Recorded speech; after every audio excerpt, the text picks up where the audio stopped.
പണ്ട് റസൂലിന് എപ്പോഴും സമ്മാനം വാങ്ങിക്കൊടുക്കുന്ന ഒരാളുണ്ടായിരുന്നു. ഒരിക്കൽ ആ സ്വഹാബി കൊണ്ടുവന്നത് മുന്തിരിയായിരുന്നു. റസൂൽ അദ്ദേഹത്തിന്റെ മുമ്പിൽ വെച്ച് തന്നെ കഴിച്ചു.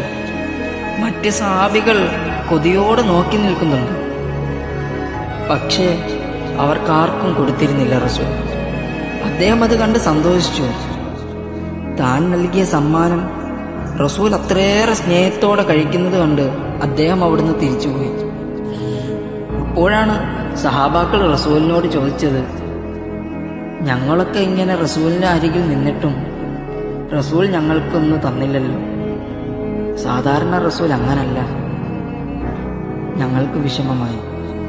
അപ്പോൾ റസൂൽ സഹാബാക്കളോട് പറയുകയാണ്, ഇതിന് നല്ല പുളിയാണ്. നിങ്ങൾക്ക് ഞാൻ തന്നാൽ നിങ്ങൾ ആ മനുഷ്യന്റെ മുന്നിൽ വെച്ച് പറയും, ഇതിനെന്തൊരു പുളിയാണ്. ഇപ്പോ അദ്ദേഹത്തിന് വിഷമാകൂലേ? അത് വേണ്ട. ഇനി വേണമെങ്കിൽ നിങ്ങളും കഴിച്ചോ. എല്ലാവരും എടുത്ത് കഴിച്ചു നോക്കി. റസൂൽ പറഞ്ഞത് സത്യമായിരുന്നു. അതിന് നല്ല പുളിയാണ്.